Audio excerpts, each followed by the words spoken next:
ناظرین، ایران کے 31 صوبوں میں ایک صوبہ کرمان بھی واقع ہے، جس کے شہر میہان کے وسط میں ایک عظیم اور بابرکت ہستی کا مقبرہ موجود ہے جن کا نام نور الدین طارق جنید ہے، اور تاریخ انہیں شاہ نعمت اللہ ولی کے نام سے یاد کرتی ہے۔ آپ 1330 کو شام کے شہر حلب میں پیدا ہوئے، جبکہ آپ کی وفات 1431 میں 105 سال کی عمر میں ایران میں واقع ہوئی۔ ناظرین، شاہ نعمت اللہ ولی کا سلسلہ نسب حضرت ابو موسیٰ کاظم سے ملتا ہے، اور آپ نے قرآن سید جلال الدین خوارزمی سے پڑھا، جبکہ علم کلام شیخ شمس الدین مکی سے مکہ مکرمہ میں حاصل کیا۔ اس دوران آپ 7 سال تک مکہ مکرمہ میں مقیم رہے، اور اس کے بعد ایران، افغانستان، مصر، شام، سمرقند، تبریز، ملتان اور کشمیر تک کا سفر کیا۔ اس دوران ہزاروں لوگوں نے آپ کی شخصیت سے بے پناہ بزرگی اور فیض حاصل کیا۔ شاہ نعمت اللہ ولی ایران کے علاقے یزد میں گئے، جہاں آپ نے خانقاہ تعمیر کی۔ یہاں لوگ دور دور سے آپ سے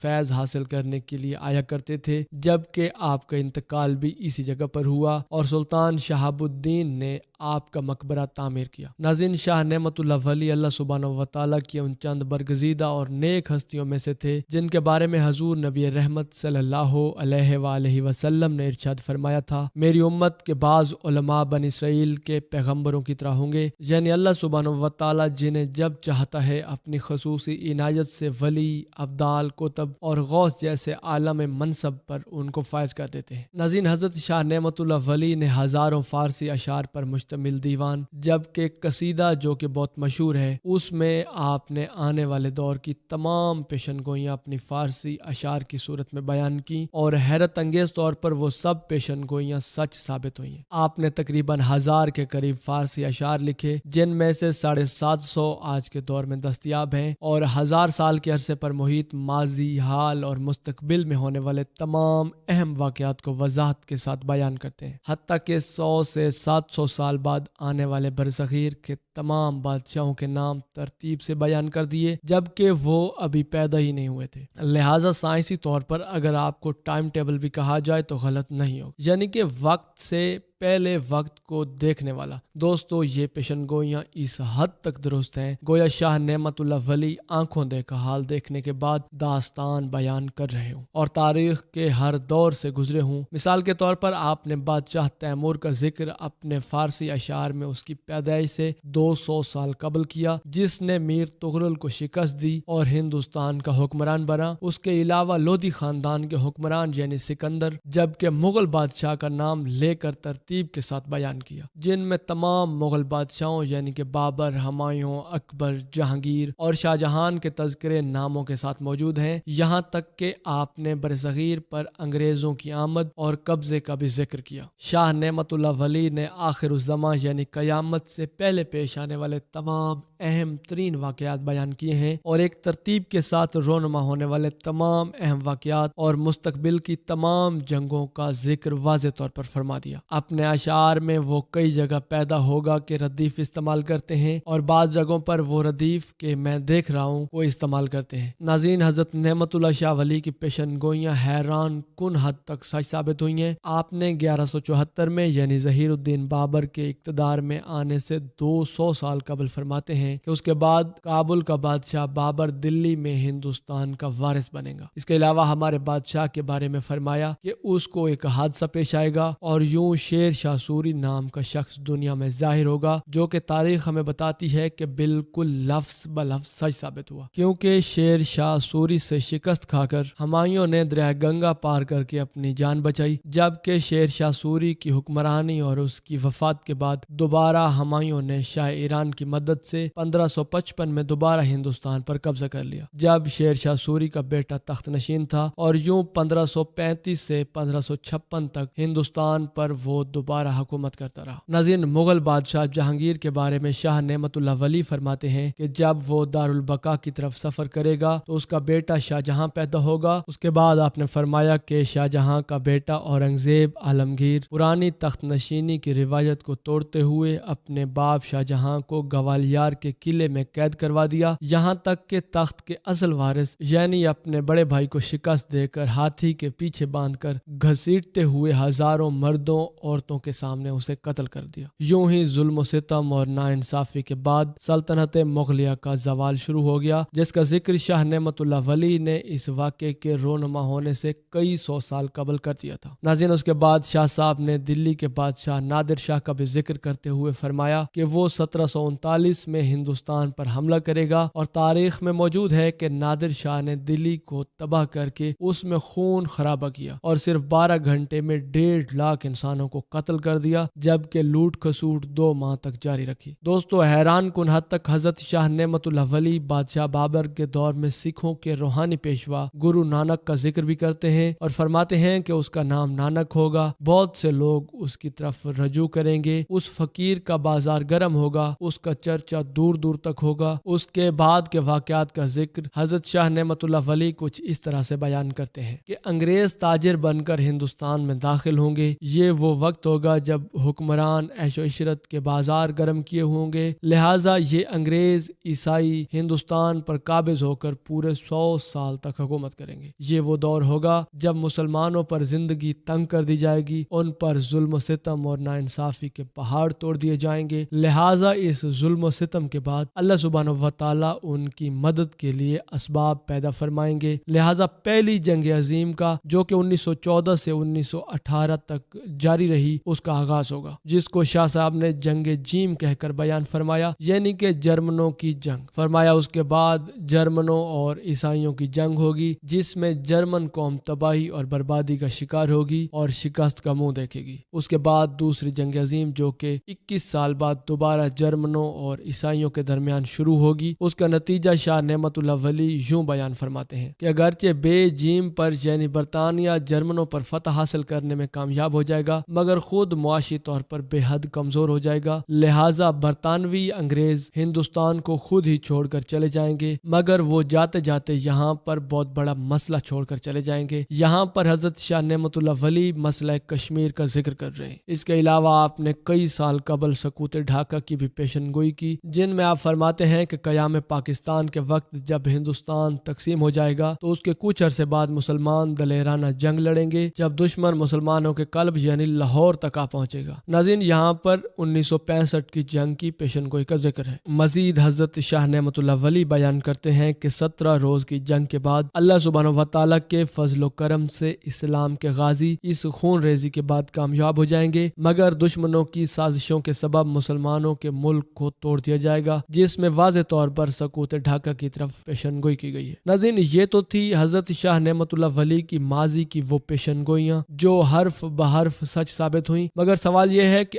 آخر ہمارا حال اور مستقبل کیا ہوگا؟ حضرت شاہ نعمت اللہ ولی اس کے بارے میں کیا پیشن گوئیاں کرتے ہیں؟ اگر ہم موجودہ حالات پر نظر دوڑائیں تو آپ کی پیشن گوئیاں موجودہ حالات پر کچھ اس طرح سے موجود ہیں، اور وہ پیشن گوئیاں پاکستان کے موجودہ حالات کی طرف بھی واضح اشارہ کرتی ہیں۔ آپ فرماتے ہیں کہ اس وقت کے بعد ایک ایسا وقت آئے گا جب جھوٹے، دھوکے باز اور قاتل لوگ صاحب اقتدار ہوں گے، قوم کی دولت، عزت اور وقار کے محافظ ہونے کی بجائے وہ سب کچھ لوٹ لیں گے۔ لوگ چوروں اور ڈاکوؤں کے سر پر دستار رکھیں گے۔ قبیلے کا سردار سب سے زیادہ کرپٹ اور بے ایمان ہوگا، مگر پھر بھی لوگ اس پر بھروسہ کریں گے، اسے اپنا لیڈر تسلیم کریں گے۔ جبکہ اس دور میں علماء کا یہ حال ہوگا کہ یہ بے دین ہوں گے، جبکہ ان میں منافقت کوٹ کوٹ کر بھری ہوگی۔ وہ اپنے فتووں اور منصب کو پیسوں کی خاطر بیچ دیں گے اور اسے اپنے ذاتی مقاصد کے لیے استعمال کریں گے۔ اس کا واضح ثبوت 12 اکتوبر 2017 جیسے واقعات ہیں، جب حضور نبی رحمت صلی اللہ علیہ وآلہ وسلم کے آخری نبی ہونے سے متعلق قادیانی سوچ کا بل پاس کرنے کا وقت آیا۔ اس ٹائم دیکھا گیا اس دور میں عیسائی حکمران ہوں گے، مگر در حقیقت ان کی حکومت پس پردہ یہودیوں کے کنٹرول میں ہوگی۔ یہ ہم آج کے دور میں دیکھتے بھی ہیں، کیونکہ بظاہر آج کل عیسائی حکمران ہیں، لیکن دنیا کے تمام وسائلوں پر یہودی لوگ قابض ہیں۔ ایک سازش کے تحت ہمیشہ عیسائیوں کو استعمال کرتے آئے ہیں، اور اس کے علاوہ شاہ صاحب فرماتے ہیں کہ اس دور میں 3 طرح کے لوگ موجود ہوں گے، جن میں سے ایک طبقہ ایسا ہوگا جو عالم ہوں گے مگر کرپٹ ہوں گے، دوسرے لوگ دانا ہوں گے لیکن متکبر ہوں گے، جبکہ تیسری قسم کے لوگ فحاشی اور عریانی میں مبتلا ہوں گے۔ آپ فرماتے ہیں کہ اس واقعے کے بعد یہاں واقعے سے کیا مراد ہے یہ واضح نہیں ہے، لہٰذا اس دور میں رب کریم اپنا فضل شکل ایک ایماندار اور جرأت مند لیڈر کی صورت میں پاکستان میں ظاہر کرے گا، جو حضرت علی علیہ السلام کے شیروں میں سے ایک شعر ہوگا جو پوری امت مسلمہ میں غیرت اور شعور بیدار کرے گا۔ جب وہ نیک حکمران حق کی آواز بلند کرے گا تو ترکی اور ایران اس کی آواز پر لبیک کہہ کر اٹھ کھڑے ہوں گے، جیسا کہ حالیہ دنوں میں ترکی اور ایران کو یکجا ہوتا تاریخ میں پہلی بار دیکھا گیا ہے، جو کہ برما کے حادثے کے بعد دیکھا گیا۔ اس کے بعد آپ فرماتے ہیں کہ ہندوستان میں ایک شور اٹھے گا اور سرزمین ہندوستان پر ایک فساد برپا ہوگا۔ اس خلفشار کے وقت بت پرست قوم یعنی ہندوستانی قوم کلمہ گو مسلمانوں پر اپنا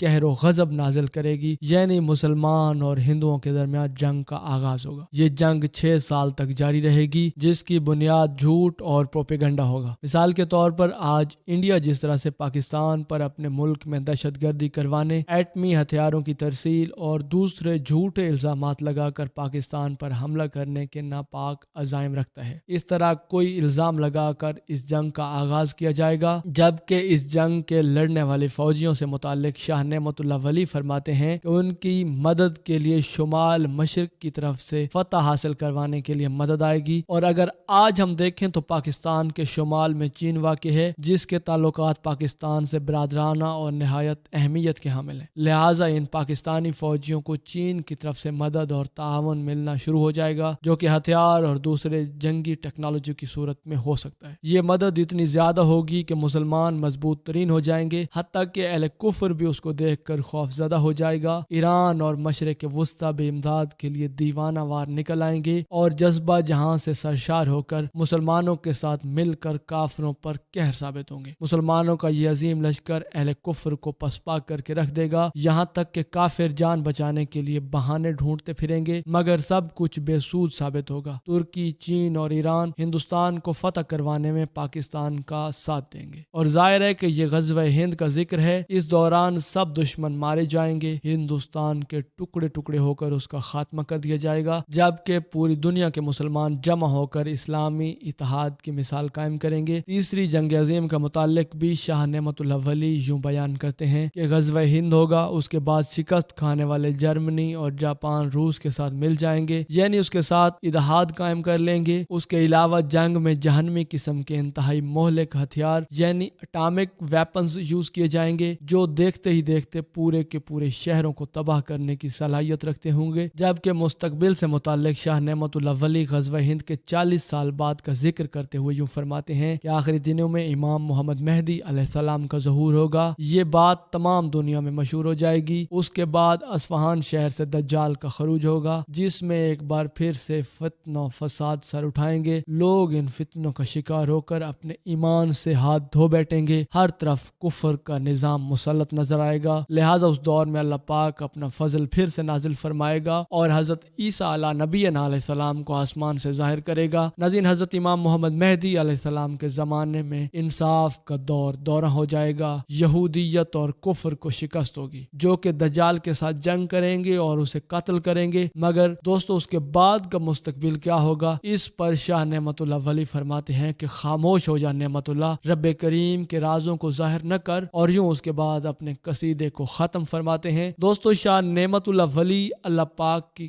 کن برگزیدہ بندوں میں سے تھے جو اللہ پاک کی قدرت سے روحانی اور وجدانی وقت سے پہلے آنے والے وقت کو دیکھ چکے ہیں، اور ان کی ہر ایک پیشن گوئی وقت نے سچ ثابت کر دکھائی، جبکہ مستقبل کی پیشن گوئیاں بھی ضرور سچ ثابت ہوں گی۔ اللہ پاک نے شاہ نعمت اللہ ولی کو یہ فیض اور علم عطا کیا، کیونکہ جب اللہ پاک کا کوئی بندہ عبادت کر کے اس کے بے حد قریب ہو جاتا ہے تو اللہ پاک اسے ایسی قدرت عطا فرماتے ہیں جو تمام انسان کی فہم و فراست سے باہر ہوتی ہے۔ ناظرین، جناب ذوالقرنین کون تھے؟ یاجوج ماجوج سے ان کا کیا تعلق تھا؟ اور یہ مخلوق اس وقت کہاں پر موجود ہے؟ ہم نے اپنی آخری ویڈیو میں انہی سوالات کے جوابات قرآن و حدیث اور جدید تحقیقات کی روشنی میں جاننے کی کوشش کی، تاکہ اس بارے میں لوگوں میں جو کنفیوژن پائی جاتی ہے وہ دور ہو سکے، کیونکہ قرب قیامت کی اس نشانی کو لے کر لوگ اب تک کنفیوز ہیں، اور جدید دور کے موٹیویشنل سپیکرز اور سائنس فکشن فلم سے متاثر مائل لوگ